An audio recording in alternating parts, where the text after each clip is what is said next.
Rights and duties of a companies auditor. देखो ये ना, ये जो पैम्फलेट मैंने बनाया है ना, ये तुमको भी दूंगा मैं।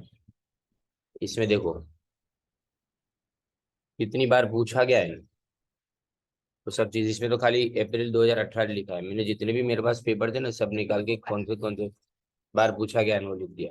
मतलब ये क्वेश्चन तो तुमको एग्जाम के लिए करना ही है, समझे। अब देखो राइट्स, ये राइट एंड ड्यूटीज पूरा चैप्टर 2 पूरा करने का तुमको, समझे। अब देखो, राइट या तो powers of auditor, right to access, right of access to books. Company का ऑडिटर ना कभी भी जाके उसके बाद हक है कि कंपनी के बुक्स ऑफ अकाउंट या तो वाउचर्स को है ना वो चेक कर सकता है। जो कंपनी अगर चाहे रजिस्टर्ड ऑफिस पे रखे या कोई भी जगह पे रखे, इससे कोई मतलब नहीं बनता है। तो मतलब कंपनी के पास अगर कोई भी इंफॉर्मेशन उसको चाहिए ना कंपनी की, तो वो इंफॉर्मेशन कंपनी की है ना वो क्या करेगा, वो मांग सकता है।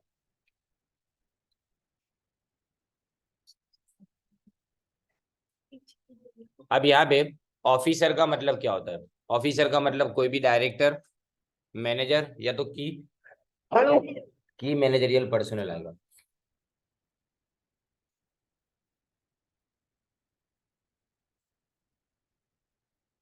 The phrase books, accounts, vouchers include all books which have any bearing or are likely to have any bearing on the accounts, whether these be the usual financial books or the statutory or statistical books. Memoranda books, memoranda यानी कच्ची book होती है ना, उसको memoranda book बोला जाता है, बराबर ना। ये कोई भी बुक के अंदर अपने जा सकते हैं, यानी उसको मांग सकते हैं कंपनी के पास से।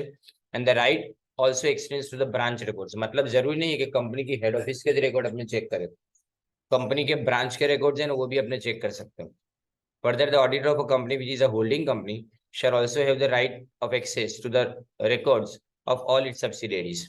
मतलब अगर होल्डिंग कंपनी का ऑडिटर है ना तो सब्सिडियरी कंपनी में जाके भी वो रिकॉर्ड चेक कर सकता है।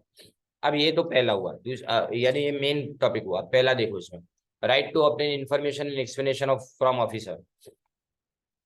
यहाँ पे अगर ऑडिटर को लगता है ना कि कोई भी इंफॉर्मेशन उसको जरूरी लगती है, लिखा है यहाँ पे देखो, ही मे थिंक नेसेसरी, जो इन्फॉर्मेशन उसको लगता है he may think necessary for the performance of his duties, तो वो सारी इन्फॉर्मेशन वो मांग सकता है। When the auditor is not provided the information, तो है ना ये क्या करेगा, उसके पास खाली एक अकेली रेमेडी, रेमेडी लिखा है ना सेकंड में देखो, या रेमेडी का मतलब सॉल्यूशन, खाली एक ही उसके पास सॉल्यूशन बचता है और वो ये है कि वो मेंबर्स को रिपोर्ट करेगा। फिर दूसरा, right to receive notice and to attend general meeting. The auditors of a company are entitled to attend any general meeting of a company. The right is not restricted, यानी मतलब ये जो general meeting है ना उसको attend कर सकता है, और ये राइट जो है ना वो रिस्ट्रिक्टेड, रिस्ट्रिक्टेड मतलब इतना ही नहीं है, रिस्ट्रिक्टेड लिमिटेड नहीं है कि खाली सिर्फ अकाउंट जहाँ पे डिस्कस करे वही मीटिंग में जा सकता है, लेकिन जितनी भी जनरल मीटिंग हो ना सब मीटिंग के अंदर जा सकता है वो, समझे ना। मतलब याद ये रखना है कि कंपनी का ऑडिटर सिर्फ उसी मीटिंग में जाएगा ऐसा नहीं है कि जिसमें अकाउंट्स डिस्कस होते हो, लेकिन वो हर वो मीटिंग में जा सकता है जो मेंबर्स के लिए बुलाई जाती हो। Right to report to the members of the company, यानी ये किसको रिपोर्ट किया जाना चाहिए, मेंबर्स को। The auditor shall make a report to the members of the company on the accounts examined by him and on every financial statement which are required by or under this act to be laid before the company in general meeting, in the report shall after taking into account the provision of this act। यानी मतलब company अपने जो भी report है ना, company का जो भी रिपोर्ट बना, ऑडिटर ने जो रिपोर्ट बनाया वो रिपोर्ट किसको दिया जाएगा, सिर्फ और सिर्फ मेंबर्स को, याद रखना ये, क्योंकि उसकी लायबिलिटी और पावर मेंबर से मिलते हैं उसको। राइट टू लियन, लियन यानी किसी चीज को अपने पोजीशन में रखना, बराबर ने, किसी चीज को लॉफुल पोजीशन में रखना, देखो यानी दूसरे की प्रॉपर्टी पे लॉफुली यानी अपने पोजीशन के अंदर रखना। अभी ये क्या होता है कि अगर ऑडिटर को उसका रेम्यूनरेशन नहीं दिया गया, यानी उसका पगार नहीं दिया गया टाइम पे, तो वो बुक्स ऑफ अकाउंट है उसको अपने कब्जे में रख सकता है। अब document return must belong to the client who was the money, वो जो पैसे डॉक्यूमेंट है वो किसके होने चाहिए, सिर्फ और सिर्फ क्लाइंट के होने चाहिए। Documents must have come into position of the auditor on the authority of the client, they must not have been received through regular और इलीगल मींस। उसको इलीगली रिसीव किया जाना नहीं चाहिए, राइट। इसका मतलब कि जो भी हमारे पास डॉक्यूमेंट्स है ना, वो डॉक्यूमेंट्स तुम उनको पता है और वो तुम अपने पास रखते हो, समझे ना, इलीगली नहीं रख सकते तुम। And the auditor can retain the documents only if he has done work on the document assign to him. अब उसी डॉक्यूमेंट को रखा जा सकता है जिसके ऊपर उसने काम किया है, और वो भी उसी के लिए लिखा जा सकता है कि जो फीस उसको पे नहीं की, नहीं उसी के लिए, बराबर ना। अब ड्यूटीज ऑफ, ये क्या था, राइट्स थे। अब बात समझो, अगर इसको याद करना है तो 4 मेन मुद्दे हैं, एक पहला और दूसरे 4 5 मुद्दे हैं, उसके खाली मीनिंग को याद कर लेने का, बराबर ना, और अपने वर्ड्स में लिख सकते हो तुम।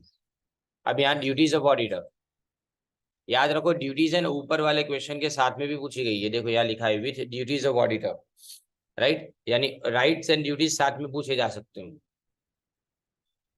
अब यहाँ देखो ड्यूटीज यानी क्या जिम्मेदारी है उसकी, तो duties of an auditor to inquire on certain matter, यानी उसको कौन कौन सी चीजों में, तो यहाँ पे जो चीज को बोलो ना उसको अंडरलाइन करते जाना। पहले लोन्स इन एडवांस के बारे में देखेगा कि कंपनी ने अगर किसी को लोन दी है तो क्या लोन बराबर से दी गई है कि नहीं, और इसमें कंपनी का और कंपनी के मेंबर्स का फायदा है कि नहीं, इंटरेस्ट यानी मतलब क्या, फायदा होना चाहिए। और यहाँ पे प्रिजुडिशियल लिखा है, प्रिजुडिशियल यानी अपने ने फेवर करने वाला होना चाहिए, प्रिजुडिशियल,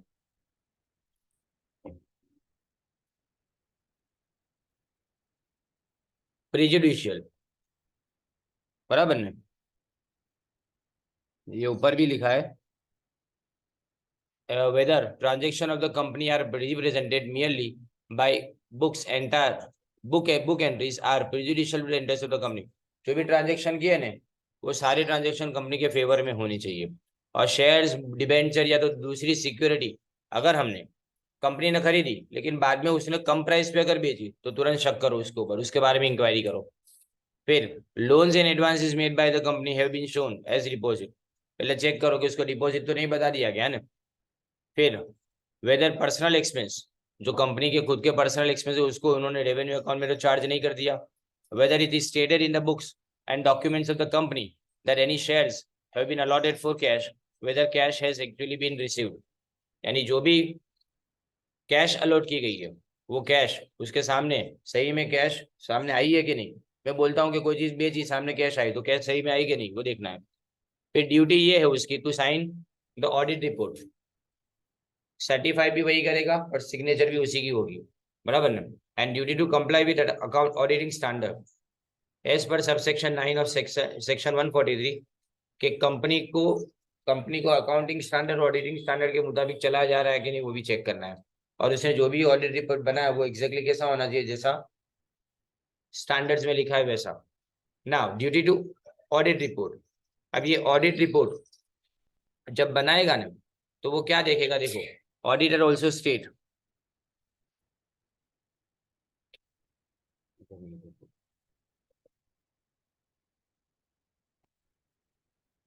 देखो duty to audit report as per subsection 3 of the section 143 auditors report shall also state whether he has sought and obtained all the information and explanation, यानी sought and obtained यानी मांगा और हासिल किया, sought यानी मांगा, सीक का past tense होता है sought, SEEK, यानी उसने मांगा और सामने वाले ने आपको प्रोवाइड भी किया। तो वो जो है ना ऑडिट कंप्लीट करने के लिए सारी इन्फॉर्मेशन उसको मिलती है। पहला ये whether in his opinion proper books of accounts is required by law have been kept by the company, जितने भी बुक्स ऑफ अकाउंट है ना वो सारी की सारी बुक्स ऑफ अकाउंट हमने बराबर मेंटेन की है कि नहीं वो चेक करेंगे। Whether the report on the accounts of any branch office of the company audited under subsection 8 by a person other than the company's auditor has been sent to him under the provision to that subsection and the manner in which he has dealt with it in preparing his report, यानी जो भी branch office के अंदर जो भी account भेजा गया है ना वो सब बराबर से किया गया है कि नहीं। यानी उसने ये भी देखना है कि जो भी रिपोर्ट करेंगे ना वो सिर्फ अपने हेड ऑफिस का नहीं करेंगे, ब्रांच के लिए भी वो जिम्मेदार है। वेदर कंपनी की जो बैलेंस शीट और प्रॉफिट एंड लॉस अकाउंट है ना वो जैसा बनाया गया है, जैसा दिख रहा है वैसा है कि नहीं। And whether in his opinion the financial statement comply यानी मैच करना with the accounting standard and the observations or comments of the auditors or on financial transactions matters which have any adverse effect on the functioning of the company, यानी कोई भी comment की गई हो या कोई भी ऑब्जर्वेशन अगर किया गया हो तो वो बराबर ठीक तरह से किया गया कि नहीं। Whether any director is disqualified, ये भी याद रखना कि इस साल कोई डायरेक्टर को हमने डिसक्वालीफाई करार किया कि नहीं। और कोई भी क्वालिफिकेशन, रिजर्वेशन और एडवांस मार्क, तीन का मतलब समझाओ। क्वालिफिकेशन का मतलब क्या, कि अगर कोई डॉक्यूमेंट खुदता है ना, पर मुझे लगता है कि ठीक है, पर डॉक्यूमेंट होना जरूरी था, पर उस डॉक्यूमेंट के ना होने से इतना ज्यादा फर्क नहीं पड़ा, तो हम उसमें क्वालिफिकेशन वाला रिपोर्ट देंगे, मतलब शर्त वाला रिपोर्ट। रिजर्वेशन का मतलब क्या, मुझे लगता है ना कि बहुत बड़ी इंफॉर्मेशन कम पड़ रही है तो मैं रिजर्वेशन वाला रिपोर्ट बनाऊंगा, लेकिन मुझे लगता है कि सब झूठा झूठ है यहाँ पे, तो मैं एडवर्स रिमार्क लिखूंगा। एडवर्स यानी इसका मतलब कि कंपनी खराब है, समझे ना, ऐसा ही रिमार्क। ये आगे अपने सीखेंगे, सेकंड यूनिट में आएगा ये। Whether the company is adequate internal financial control, मतलब कंपनी एक चीज को एक ही हाथ में नहीं, दो तीन हाथों के अंदर ट्रांजेक्शन रिकॉर्ड करवा दे कि नहीं, वो चेक करना है। फिर नेक्स्ट देखो, duty to report on fraud, fraud के बारे में रिपोर्ट करना।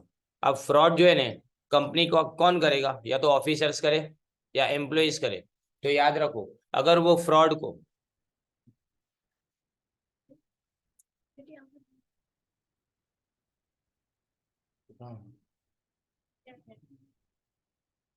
वही तो है, यानी आंसर वहां तक खत्म होता है ऐसा। बात समझो, फ्रॉड अगर है ना, तो वो फ्रॉड के बारे में किसको बताएगा, वो फ्रॉड के बारे में सबसे पहले तो इन्हें रिपोर्ट किसको करेगा, अपने कंपनी के मेंबर्स को करेगा। लेकिन अगर फ्रॉड बहुत बड़ा है और ऑफिसर इसके अंदर इन्वॉल्व है, तो उसको सीधे रिपोर्ट करना है सेंट्रल गवर्नमेंट को, बराबर। और वो भी कैसे, रूल नंबर 13 में जैसे लिखा है ना, उस हिसाब से करना है उसको। फिर ये नेक्स्ट वाला देखो, और duty to report on any other matter specified by central government, इसमें एक नाम याद रखना, द सेंट्रल गवर्नमेंट में इन कंसल्टेशन विद द, किसके साथ कंसल्टेशन किया, एमसीक्यू आ सकता है, नेशनल फाइनेंशियल रिपोर्टिंग अथॉरिटी के साथ में, बराबर ना, एंड बाय जनरल और special order direct in respect of such class or description of companies as may be specified in the order, that the auditor's report shall also include a statement on such matters as may be prescribed specified therein.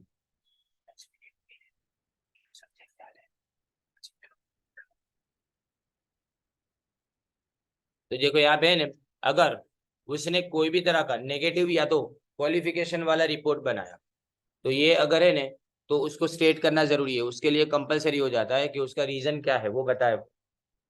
ये point बदलता है यहाँ पे, due to state the reason for qualification और negative report.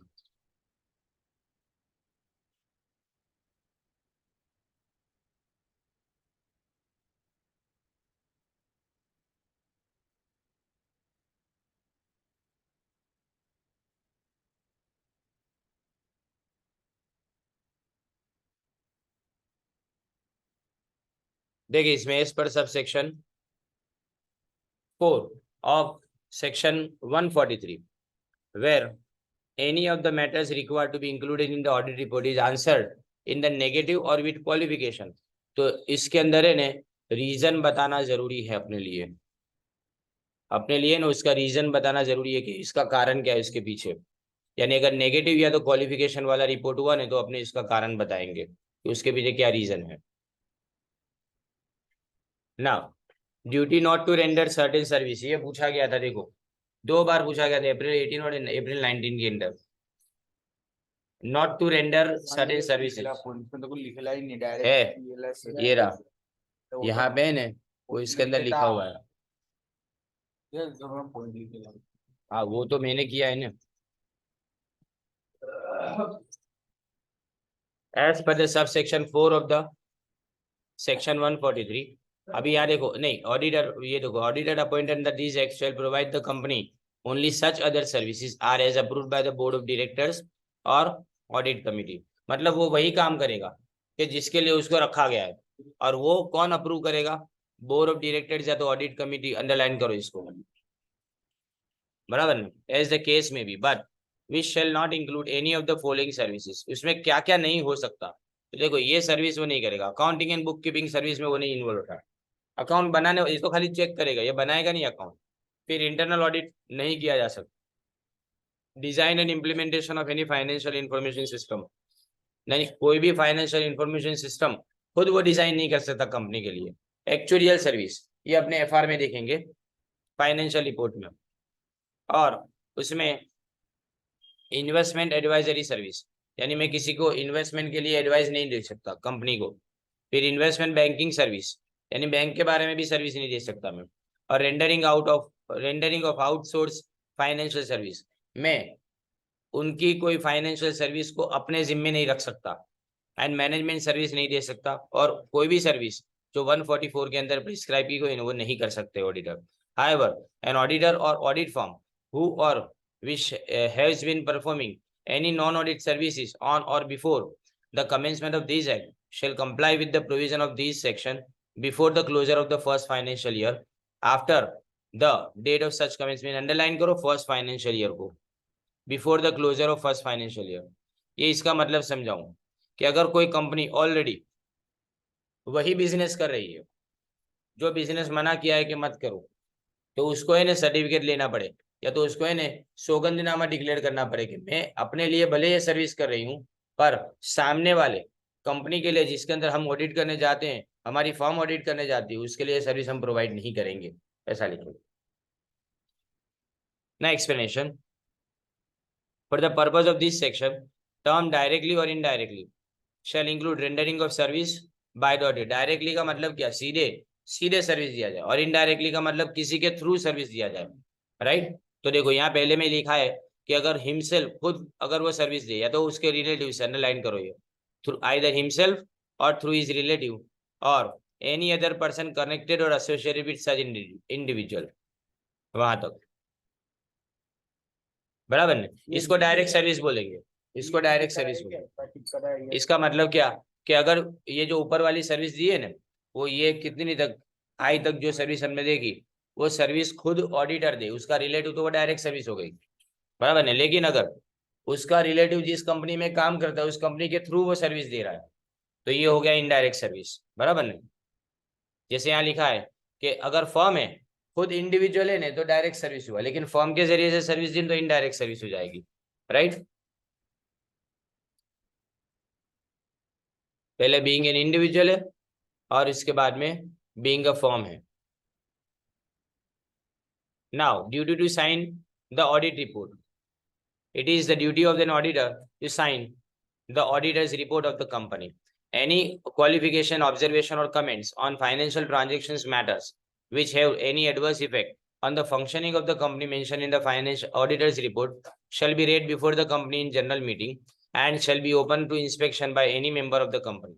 यानी कोई भी अगर कोई भी तरह का कुछ भी चीज लिखा हो ना, तो ये साइन कौन करेगा, पहले ऑडिटर करेगा, और उसके बारे में सब कुछ लिखेगा कंपनी के बारे में। और याद रखो रिपोर्ट कहाँ लिखा जाता है, कहाँ पढ़ा जाता है, सिर्फ जनरल मीटिंग के अंदर शेयरहोल्डर्स के सामने। कोई भी रिपोर्ट को उससे पहले पढ़ने के लिए मांगे तो नहीं दिया जाता। Now duties arising out of professional ethics. अब ये प्रोफेशनल एथिक्स का मतलब क्या, प्रोफेशनल एथिक्स यानी तुम जिस बिजनेस के अंदर हो ना, उस बिजनेस से कुछ रूल्स अपने आप बन जाते हैं। ये जो रूल्स बनते हैं ना उसको अपने एथिकल रूल्स बोलते हैं, और ये जो एथिकल रूल्स है ना वो प्रोफेशनल एथिक्स बोले जाते हैं, राइट। इसमें देखो ये तो हमको बताइए कि ये जो है ना, देखो यहाँ पे ऊपर जो लिखा है ना वो किसने रूल बनाए, जैसे institute of chartered accountant of India ने यहाँ लिखा है नीचे, बराबर है, ये रूल बनाए। ये इंस्टीट्यूट है ना कोड ऑफ प्रोफेशनल कंडक्ट बनाती है। इसका मतलब हर ऑडिटर को इन सब शर्तों का पालन करना पड़ता है जब वो ऑडिट करेगा। तो ये रूल है ना प्रोफेशनल कंडक्ट के, in fact provide guidance to the auditor. ये सिर्फ गाइड करते हैं तुमको, तो तुम्हारा बिहेवियर कैसा होना चाहिए।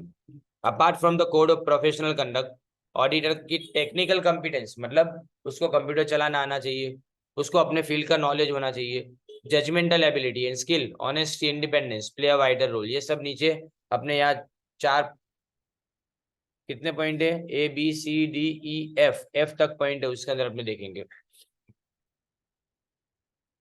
अब देखो इसमें यहाँ लिखा है कि प्रोफेशनल एथिक्स और एटिकेट। एटिकेट का मतलब जिस तरह का उसको बोला गया है ना उस तरह से उसको करना पड़े। इन नटशेल यानी इन शॉर्ट, यहाँ देखो कौन कौन सी चीजों का पालन करना पड़ता है। पहले responsibility, In carrying out their responsibilities as professional, auditors should exercise sensitive professional and moral judgment in their activities. अब इसका मतलब क्या, हमें ने सोच समझ के डिसाइड करें, जवाबदार है हम, क्योंकि अगर हमने कोई भी गलत स्टेटमेंट लिख दिया कंपनी को नुकसान होगा इसलिए. फिर public interest, auditor should accept the obligation to act in a way that will serve the public interest, यानी मतलब लोगों का जिसके अंदर भरोसा मेंटेन रहे, यानी honour the public trust and demonstrate commitment to professionalism, और उसका कमिटमेंट प्रोफेशन के अंदर कैसा है वो बताया जा सके. फिर इंटीग्रिटी, इंटीग्रिटी का मतलब to maintain and broaden public confidence, confidence maintain करना वो इंटीग्रिटी. वैसे तो इसका मतलब अपने इंटीग्रिटी यानी ऑनेस्टी भी बोलते हैं, यानी सारी जवाबदारियों का बराबर से पालन करे. तो इसके बाद में objectivity and independence, an auditor should maintain objectivity and B free of conflict of interest in discharging professional responsibilities. An auditor in public practice should be independent, in fact, an appearance when providing auditing and other attestation services. Attestation services मतलब connected services बोलते हैं उसको, confirmation services. Attestation यानी confirmation service. उसको है ना objectivity यानी मतलब मकसद से काम करना चाहिए और इंडिपेंडेंस से काम करना चाहिए, किसी के दबाव में आके काम नहीं करेगा वो.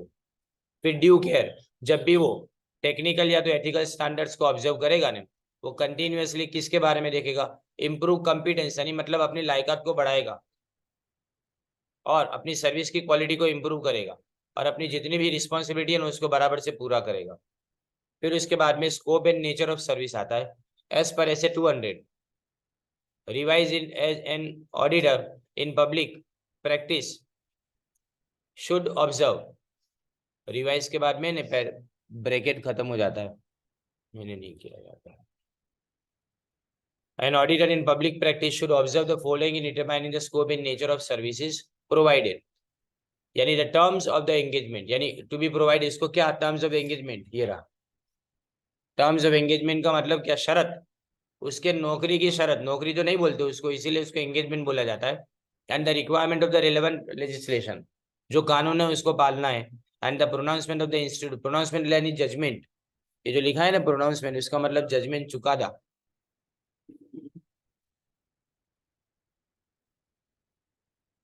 यानी जो भी institute of chartered accountants of India किसी के भी बारे में कोई जजमेंट अगर सुनाए ना तो उसको अपने को मानना है. एंड ऑडिटर हु फेल्स, याद रखो जो अगर ये सब चीजें नहीं मानता ने प्रोफेशनल एथिक्स को, तो may be debarred from practicing. Debarred का मतलब क्या, उसको हमेशा के लिए अपने सर्टिफिकेट से हाथ धोना पड़े, सस्पेंड कर दिया जाता है उसका सर्टिफिकेट 5-5 सालों के लिए. Now general duties of the auditor, ये जनरल ड्यूटीज है ना, उसमें केसेस है. अब केसेस में पहले Leeds estate building and investment company versus Shepherd 1887 का केस है, 1887 का केस है. ये ड्यूटी है ऑडिटर की कि वो सिर्फ ये नहीं देखेगा कि टोटल बराबर है कि नहीं बैलेंस शीट का, लेकिन साथ में ये भी देखेगा कि कंपनी के जितने भी अफेयर्स यानी कंपनी की जितनी भी चीजें वो बराबर हो रही कि नहीं. फिर देखो reporting London and general bank, R लिखा हो तो इसका मतलब रिपोर्टिंग होता है. And auditor must be honest, ये ऑनेस्ट होना चाहिए, यानी मतलब उसको लगे कि ये चीज गलत है तो वो गलत को रिपोर्ट करने वाला होना चाहिए.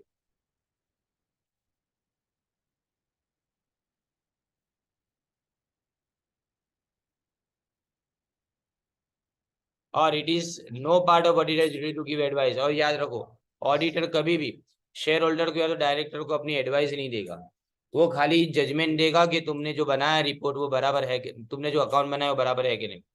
फिर देखो Kingston cotton mills company limited 1896, it is the duty of an auditor to bring to bear on the work he has to perform that skill, care and caution, caution यानी तकेदारी, which a reasonably competent, careful and cautious auditor should use, यानी मतलब जो use करना चाहिए ना वो तुमको care use करना चाहिए, मतलब तकेदारी के साथ में अकाउंट को चेक करना चाहिए तुमको. And auditor is not bound to be a detective, याद रखो वो डिटेक्टिव नहीं है कि वो गलतियां ढूंढने क्या है. इसीलिए यहाँ पे बहुत इंपॉर्टेंट बात लिखी गई है और ये आपको एमसीक्यू में आएगा. An auditor is a watch dog but not a blood hound. Watch dog का मतलब क्या, वो ब्लड हाउंड का मतलब शिकारी कुतरा नहीं है वो, कि जैसे शिकार पे निकला है कि गलतियां ढूंढेंगे खाली, ऐसा नहीं।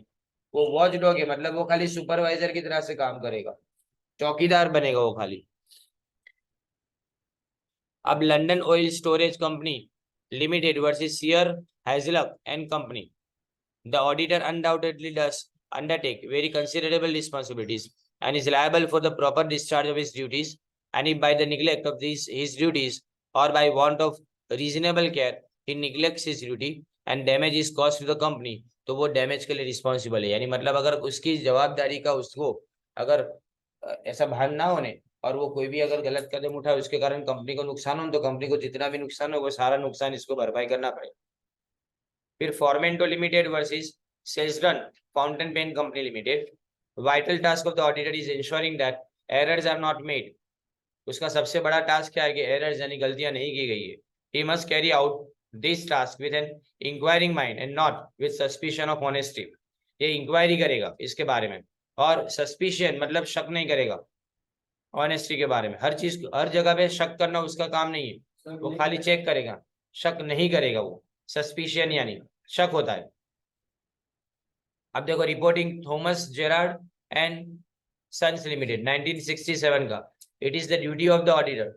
एग्जाम में इसमें से कुछ भी नहीं लिखना है, ये खाली एमसीक्यू के लिए पढ़ा रहा हूँ। ये जो केसेस है एक भी नहीं लिखने एग्जाम में, ये वाला।